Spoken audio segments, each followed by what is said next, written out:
pertanyaannya sebagai berikut. Dengan adanya fenomena penurunan kelas menengah Indonesia, bagaimana ini akan mempengaruhi performa industri asuransi ke depannya? Apakah fenomena ini berlangsung temporer atau dapat berlangsung lama? Kami persilakan Pak Andri terlebih dahulu. Baik, terima kasih pertanyaannya. Saya mau memaparkan beberapa fakta dulu ya, data dari Susenas karena ada hal-hal yang menarik ya, yang kita selama ini juga sampaikan ke internal kita. Jadi data dari Susenas itu, orang itu belanja untuk kesehatan, sektor kesehatan itu larinya kemana aja. Jadi kalau kita bagi preventif, kuratif, dan healthy lifestyle, ya itu 49,14% itu larinya ke preventif. Dari sana, porsi terbesar itu adalah alokasi kepada asuransi kesehatan. Itu totalnya luar biasa besar, jadi kalau total seluruh rumah tangga nasional itu 119 triliun. Yang kedua itu lebih rendah, jauh lebih rendah itu asuransi jiwa lainnya. Pertumbuhannya untuk yang preventif itu 16%. Ya. Terus bagaimana dengan yang kuratif? Kuratif itu yang kedua 26%. Ya, yang terbesar itu adalah untuk pembayaran ke rumah sakit swasta, baru ke rumah sakit pemerintah. Tumbuhnya hanya 1,12%. Dan yang terakhir nih yang menarik ya, ini adalah fenomena kelas menengah dan kelas atas juga ya. Itu adalah untuk healthy lifestyle. Healthy lifestyle itu sekarang menyumbangkan rasionya 24,5%. Jadi healthy lifestyle itu perawatan kulit ya. Makanya kemarin kami baru ketemu dengan berbagai pemain beauty care, itu di saat situasi walaupun daya beli melemah, itu penjualan beauty care meningkat gitu ya. Jadi semakin stres kayaknya semakin pengen dandan gitu. Pertumbuhannya itu 10,7%, gitu ya, 10,7%. Kalau di dalam data Susenas lagi, kalau kita bagi dua ya, itu antara makanan dan non makanan. Makanan menyumbangkan sekitar 51% dari total belanjanya masyarakat. Out of 49% itu belanja untuk kesehatan masih relatif rendah sebenarnya, yaitu menempati posisi ke-6.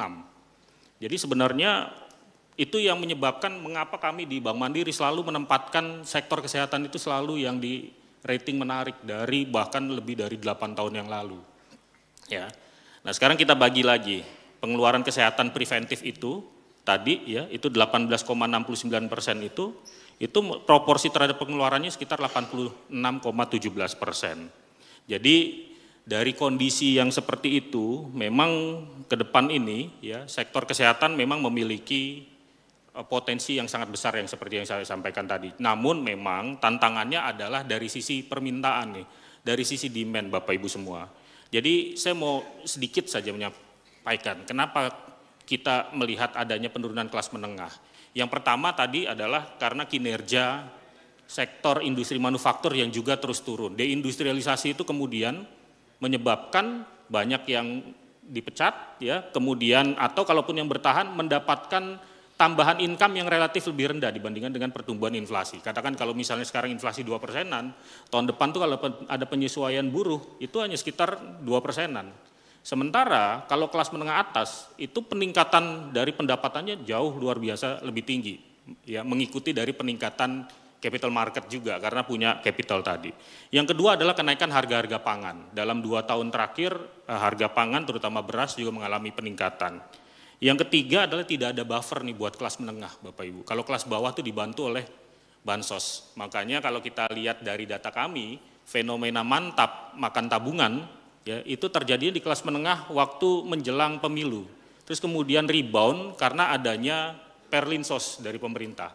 Tapi kelas menengah tidak mengalami hal itu. Makanya kalau lihat dari rata-rata pertumbuhan konsumsi, kelas menengah itu di bawah kelas atas dan kelas bawah. Jadi tantangannya kalau Bapak Ibu tappingnya adalah memang yang targeting untuk konsumen kelas menengah, ya itulah yang terjadi. Terus yang berikutnya adalah fenomena meningkatnya sektor informal sekarang. Jadi sektor informal itu pasca pandemi memang relatif meningkat di atas dari yang sektor formal. Ada banyak yang misalnya pekerja rumah tangga, ya terus kemudian UMKM. Pekerja rumah tangga itu pekerjaannya sama, tapi dibayarnya mungkin lebih murah karena kita nganggapnya dia anggota keluarga kita gitu. Dan yang pasti tidak terlindungi dari situasi itu. Nah pertanyaannya apakah ini temporer atau lama? Ini tergantung dari tentu saja kebijakan pemerintah lagi. Kita sudah menyampaikan penurunan kelas menengah ini dari kami sendiri di Bank Mandiri udah dari tahun lalu, Ibu. Jadi fenomena ini bukan fenomena yang baru bagi kami dan memang ini terus memburuk karena adanya penurunan dari sisi industrialisasi tadi. Jadi kalau memang tidak ada perubahan dari sisi kebijakan, ya tentu saja kita akan menghadapi situasi di mana kelas menengah yang menurun ini jumlahnya akan terus berlanjut.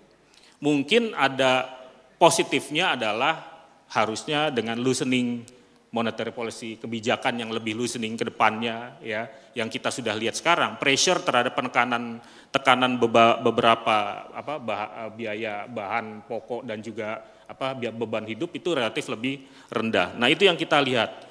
Namun ini yang terakhir yang ingin saya sampaikan.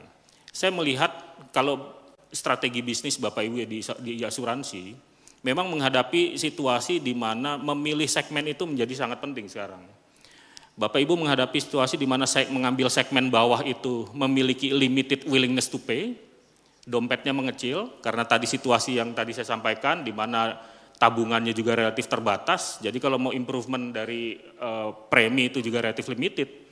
Sementara kalau dilihat dari yang mau ngambil tapping yang kelas menengah atas, itu competitionnya will be getting tougher and tougher.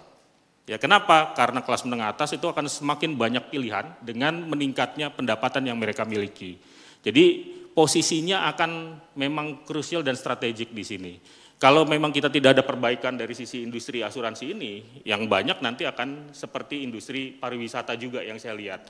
Industri pariwisata tren untuk orang Indonesia ke luar negeri itu mulai meningkat tinggi, sementara kita hanya bisa menangkap sekitar 11 juta tourism. Kedepannya akan net deficit tourism dan akhirnya akan ada outflows tadi. Jadi itu yang saya lihat, jadi menjawab pertanyaan lagi apakah fenomena ini temporer atau lama, saya rasa lagi-lagi it depends on bagaimana kemudian pemerintah paling tidak nomor satu menjaga daya beli dengan mempertahankan harganya. Harga ini juga tricky Bapak Ibu, kalau inflasi ini ditekan terus, orang-orang nggak ada yang mau kemudian masuk ke sektor agriculture. Bapak Ibu bisa lihat kalau misalnya inflasi ditekan ke arah 2%-an, Bapak Ibu yang main di sektor agriculture, ngapain saya berbisnis di sektor agriculture, mendingan duitnya saya taruh di SBN, dapat 6-7%, atau korporasi mending beli di SRBI gitu. Nah itu yang tantangannya. Saya rasa itu Bu jawaban saya, terima kasih.